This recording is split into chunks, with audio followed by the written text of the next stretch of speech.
thank you for being here on such a busy week. I know they're all sort of busy at this point, but you know, we were talking backstage. All of us have to be careful about our hygiene right now. You are obviously a politician who enjoys interacting with your constituents. There's a lot of handshakes, a lot of hugging. How is it overwhelming for you? It can be overwhelming. I'm trying to, you know, make sure that I'm practicing great hygiene. Everyone learn how to wash your hands. You know? I retweeted a hand washing tutorial, and I was shocked by how many people were like, "Oh wait, what? We were supposed to be doing this 20 seconds." I will say, when I heard 20 seconds, I thought, I'm just going to do normal and see where I get to. And it was, I definitely didn't break double digits. I know that. You know, you guys, the House voted to approve $8 billion in coronavirus aid, which is great. Matt Gaetz, we mentioned him in the monologue. He's one of your colleagues. He's a Republican, and he wore a gas mask. Yes, he did, with matching shoes. With the matching shoes, yeah. I feel like nobody who's ever worn that mask has worn those shoes. No. Hey, that's a real first. I will say I have days in Congress where I feel like wearing a mask like that. Yeah. Just not for like Corona or anything. Just the debate and the toxicity. Yeah. But, is it helpful when somebody goes to an important vote like that wearing a gas mask? No, of course not. We're not here to incite panic. Yeah. I know he doesn't. I will say he doesn't look panicked. He's just fully texting. Yeah, he doesn't.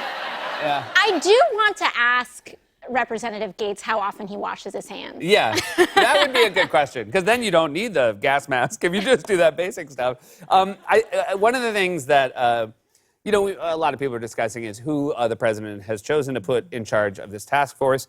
He chose Vice President Pence. Is it safe to assume that you do not think that's the best of his options? No. Yeah. I think that we should have a person who believes in science. Sure, that sounds good. In charge of our response to the pandemic. Ideally, what we have is a person who believes in universal health care and paid sick leave and an agenda that actually can help prevent the transmission of disease. Well, it's interesting you mentioned, you know, paid sick leave, because one of the things that's been pointed out by a lot of people is, especially in the food service industry, these are people with jobs that are very important to them. You know, they're just making ends meet as it is. And, you know, they are the ones that are most likely to pass on whatever illness they have to other people, and yet they don't have that opportunity. Exactly. And the other issue, too, to compound on that, especially in food service, you know, a lot of people know that I used to work in a restaurant, and that just a couple weeks ago, Stephen Miller and the Trump administration rolled out a public charge rule against undocumented people, and many of whom we know work in the food service industry. And basically what it says is that if you are seeking medical care, that could be used against you in deportation proceedings. And so the people who feed us are now scared to seek medical care. This is not a situation that befits us as a country, and it's one that, frankly, I think shows that we are as strong as the most vulnerable, who we allow to be vulnerable and most vulnerable in our society.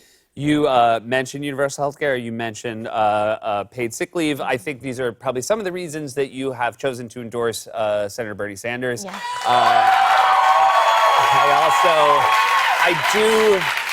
I do, while I have you, though, want to get your take on the fact that Elizabeth Warren, you know, suspended her campaign today. Absolutely. Well, first and foremost, I think that we should all take a moment to acknowledge the historic candidacy that Elizabeth Warren represented in this cycle. She's a champion, and I think that she ran an absolutely stunning, incredible race. I support, and I'm looking forward to continuing this fight for Bernie as well. Tomorrow, or rather next week, we have contests in Michigan and many other states, and we need, right now, I think what we are seeing in the primary contest is that this is a generational battle, and that we need young people to turn out to vote. It is young people that will champion student loan debt, Medicare for all, paid sick leave, a living wage, as well as our elders that have been in this fight for generations as well, fighting for a progressive future for the United States of America, which, by the way, is a winning future for the United States of America. You mentioned so you mentioned the youth vote, and obviously, you know, when you look at the demographics of how people are voting, young people are flocking to Bernie Sanders.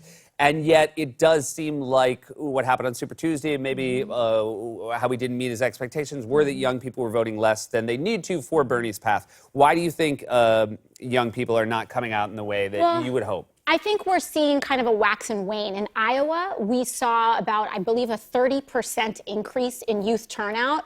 And as we saw in Iowa, Bernie Sanders came in either, depending on who you're asking, he came in first or quite nearly first. Similar phenomena in New Hampshire with very high turnout. I think with Super Tuesday, with so many states voting at once, we have to reiterate that message because it is going to be now and in November, I believe, turnout of young people that will have a huge determination in our future as a country. And this is an enormous responsibility.